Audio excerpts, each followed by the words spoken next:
All right, Faven and others, hopefully that join us, are those watching on YouTube. Welcome to the Fall into FAFSA event, the first FAFSA event for us of the semester. This event will just be basically around getting you all prepared to actually do the FAFSA, what you need to complete it, and creating your FSA ID today. So today we have some wonderful guests who's going to walk us through everything we need to do. So first, we'll start off with some staff introductions, and then we'll hop right into the presentation. So first, I'm Alexandria Richard, aka Edges, and I'm the Post-Secondary Access Manager. Hey everybody, I'm Tiara Harris, also known as Coach Royal, and I am the Post-Secondary Access Coach. So, I am Anissa, also known as Phoenix, and I am the Post-Secondary Access Coach. Yes, I'll intro real quick. I'm Danielle Cricket, and I'm the Senior Director. Ryan Capers, I'm the Director.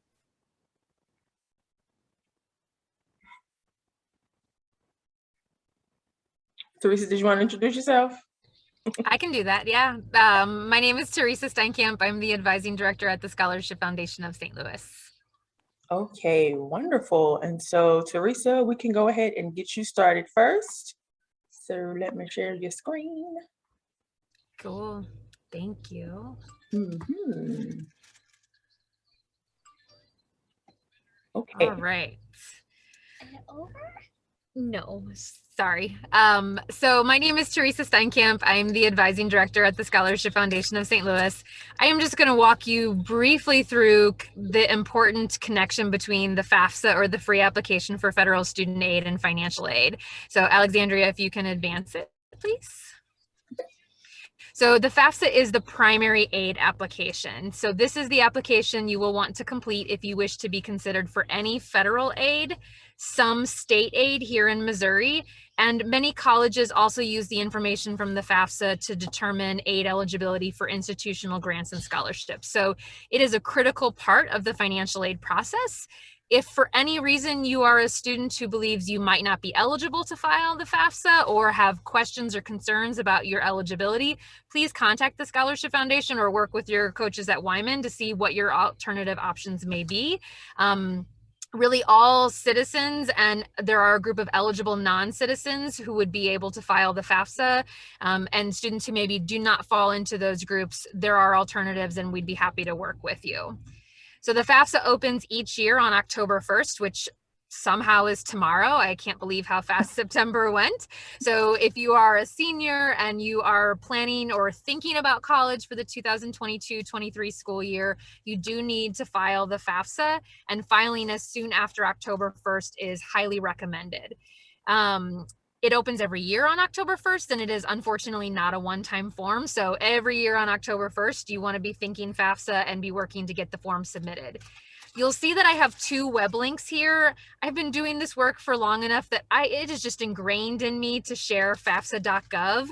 That's just what I share, and it does still work to get you to the FAFSA website, but federal student aid is undergoing this massive rebranding process. And so really they're going to take you to this studentaid.gov, apply for aid FAFSA thing. So either link is fine. And I've invited Alexandria to share the PowerPoint afterwards so that you have access to the live links. And so again, just to be very clear, the FAFSA for the 2022-23 school year opens, I don't even know, like in 8 hours. So you could stay up and do it at midnight if you really, really wanted to. So it's less than 24 hours that it opens. And you will be using 2020 tax information for you if you filed, and for your parent or parents if you are a dependent student and if they filed taxes for 2020. So Alexandria, if you can advance it, please. All right, so I thought this was an easy visual depiction of sort of how the FAFSA works. So again, on the left-hand side of the screen, you'll see that it will consider a student for all federal aid. So when you file the FAFSA, you are automatically considered for federal grants. So those are the two programs that you see listed first, which is the Pell Grant, and then something called the Federal Supplemental Educational Opportunity Grant. You can be considered for federal work study. Just a quick note that there is a question on the FAFSA that asks if you wish to be considered, and we being the Scholarship Foundation, I imagine Wyman maybe too, would highly recommend that you say yes, because you can always turn it down later if you decide that you don't need it or want it. But if you say no, it's possible they will award all of those funds to other students, and if you go back to ask for those resources, they may have exhausted them for the school year. And then whether you hope to borrow or not, they will automatically consider you for student loans from the federal government as well. So by filing the FAFSA, you are automatically considered for those programs. Here in Missouri, so in the middle column, there's state aid. You will be considered for Access Missouri. And it's not so much that you need to have a FAFSA on file to be considered for A+, but it is an eligibility criteria. So the state of Missouri does require you to have a FAFSA on file to receive A+. And so if that is your plan or a potential plan for after you leave high school, you would need to have a FAFSA on file to receive those dollars at the community college. And then the final piece is institutional aid. So that's the right-hand side. Again, many colleges have institutional grant aid. Some colleges even have institutional work study that they offer to students. And overwhelmingly, colleges require the FAFSA to award those resources. So it is really, again, just a critical part of the financial aid application process. If you can advance, please, Alexandria. All right, so I mentioned very quickly something about dependent student a few minutes ago. So when you sit down to file the FAFSA, you as the student will be considered either dependent, meaning you're required to provide parent information, or independent, meaning you are not required to provide parent information. So dependent students are students, well, maybe I'm going to say it the other way. In order to be an independent student, you have to be 24 years of age, be married, have already earned a bachelor's degree and be working on a graduate degree, have a child or another dependent of your own that you provide more than 50% of the financial support for, be legally emancipated, in court-ordered legal guardianship, be on active duty or a veteran, or be considered, in foster care or a ward of the court or the state, or be considered homeless or unaccompanied and at risk of being homeless. So a student only needs to meet one of those things to be automatically independent on the FAFSA, and a student who is automatically independent does not need to provide parent information when applying for financial aid.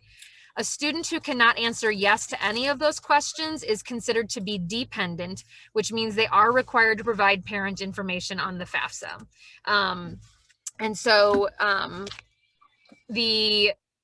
Every year I work with students who are not able to answer one of those questions yes, but they are not able to get their parents' information for the FAFSA. There is a process called a dependency override. And if you think you might need to discuss that, I would highly recommend that you can have one. That you engage in that process or start that process by having a conversation with your Wyman coach as soon as possible, because there's additional steps that need to be taken after you file the FAFSA to get that up and running.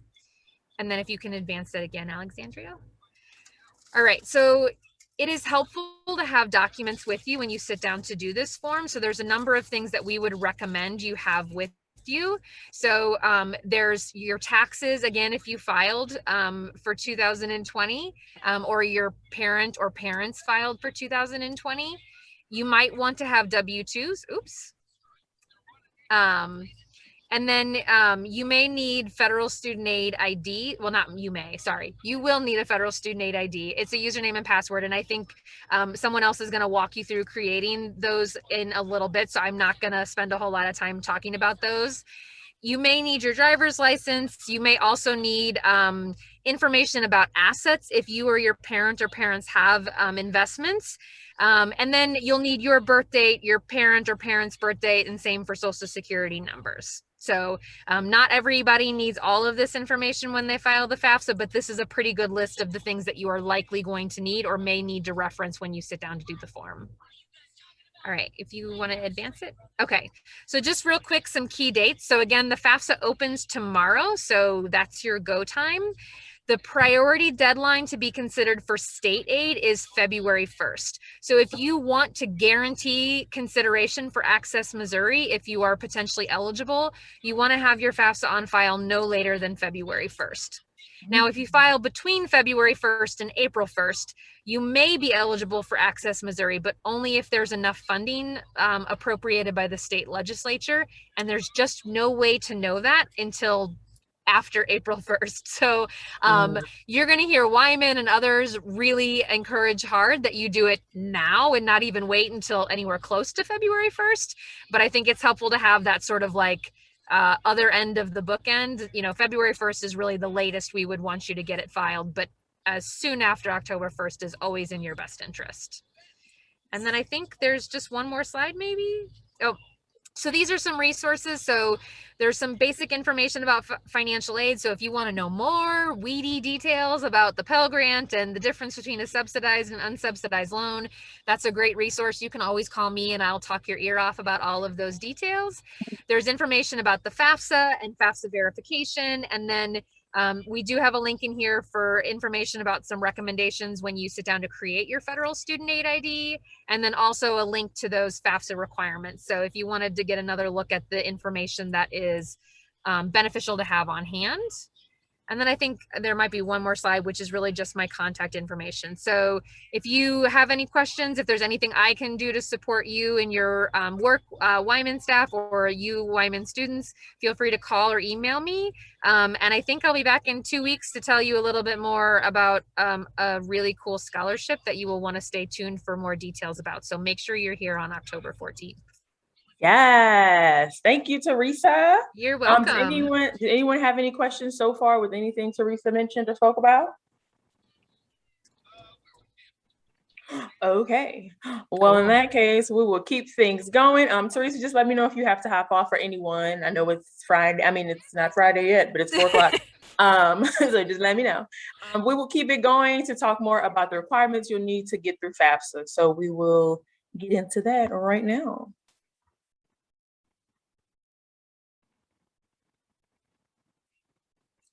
Wait, hold on, technical difficulties.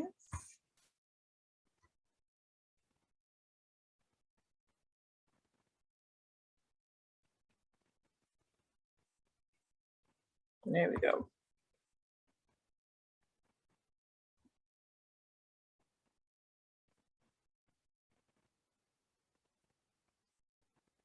Okay, take it away, Anissa. Okay, so I'm going to talk about some of the documents that you need to complete your FAFSA. Teresa pretty much touched over this for the most part. I just had a few additional things I want to talk about. You can go ahead, please. Thank you. So if your parents are filing married, then we need both of their information. But if they're filing single, then we will only need the parent that provides for you the most financially information to complete your FAFSA. So we will need the parents' full legal names, their date of birth, their marriage or divorce dates, also the cash checking savings account, as well as the student FSA ID and the parents as well. The parents will have to create an account, the social securities for the student as well as the parent.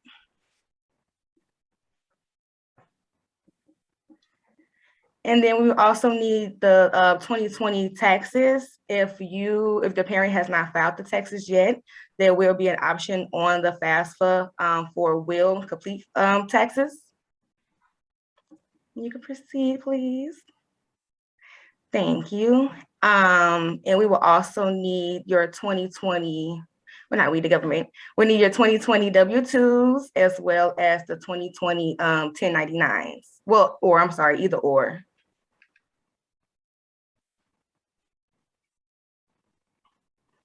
And then some additional information that the FAFSA might ask for would be if you have any assistance through the government, such as supplemental Social Security, supplemental nutrition assistance program, temporary assistance for needy families, or special supplemental nutrition program for women, infant, and children. Okay, is that your last slide? Yes. Okay. Thank you. All right. Did anyone have any questions so far about what will be needed to actually complete the FAFSA? Anyone? Okay, so Faven and Ms. Shamika Russell, when Teresa was talking about dependency status, do you know what your dependency status is, if you're independent or dependent? Well, Answer I'm the same. Jordan's mom. She's my dependent. Hey, all right, Jordan's mom. Hey. Faven, do you know your status?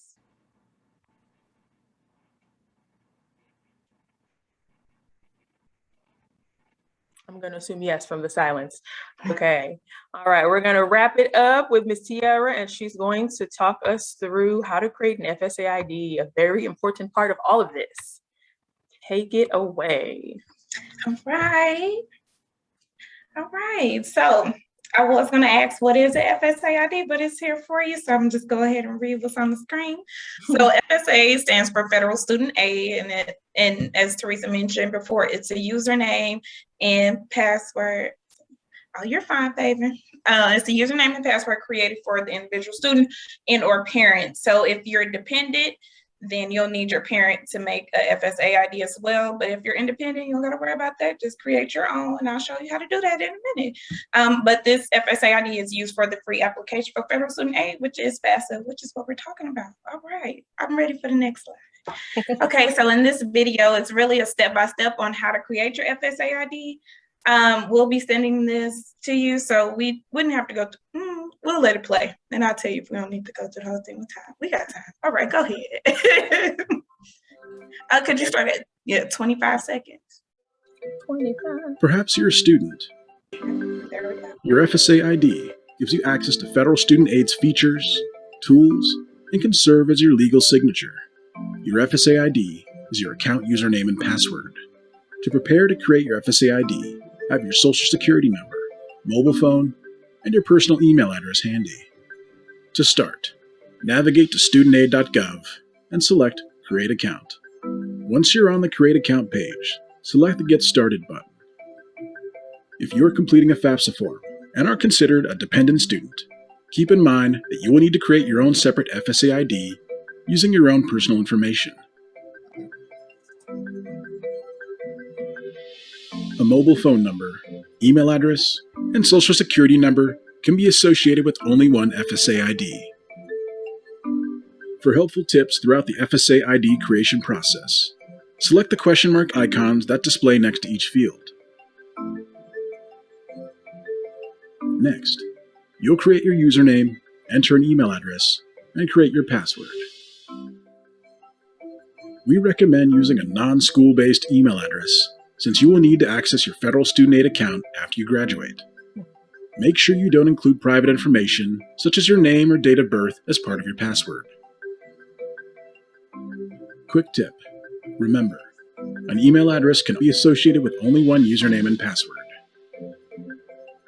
Next, enter your permanent address and mobile phone number. Indicate if you want to use your mobile phone for account recovery.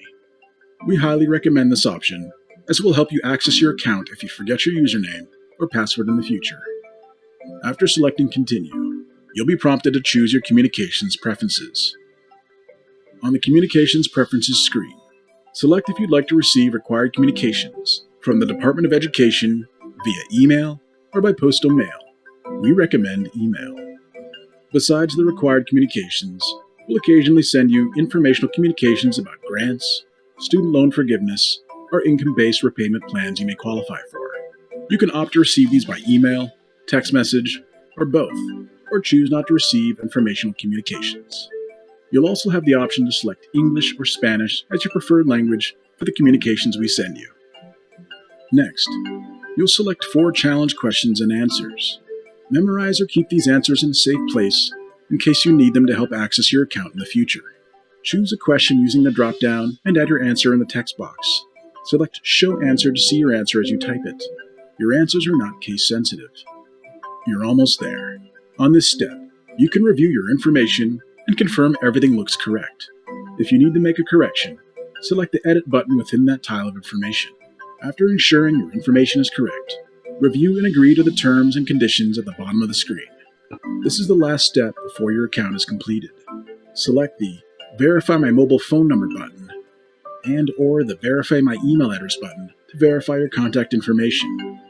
If you entered an email address and mobile phone number for your account, you'll need to verify both.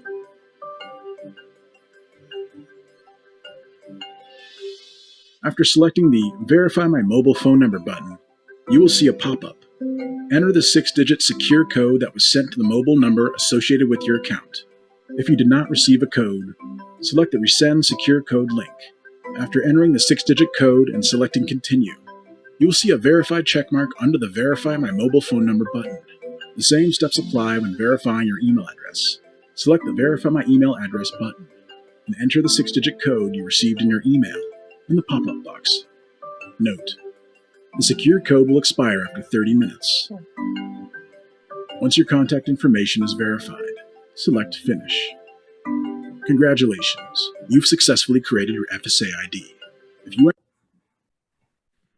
All right, I know it's a little long, but listen, I give you all the steps. So if you have any questions, thank you, Danielle. Okay, but so you'll also have this in your emails as well. So you can go back and look at it for y'all on YouTube. I hope this was helpful. Okay. The next slide, you could go to the next slide. Next slide is basically just the do's and don'ts that we've talked about already. So you've seen this in the video. We've already discussed it when Teresa was just speaking. And this is just a quick checklist to come to. So you do want to have certain documents ready when you're getting ready to create your FSA ID and when you do complete the FAFSA. And certain things you don't want to do is like use your school email to create your login, because you will be graduating and they will be sending information to that school email. And we don't want that because it's a long process to try to get all this information again. I've been through it. Okay, so if you don't have an email address, make sure you go create one. If you need help, you can reach out to us. If you have any questions or anything, just let us know. But that is how you create an FSA ID. And if y'all have any questions, you can just put it in the chat or you can come off of mute.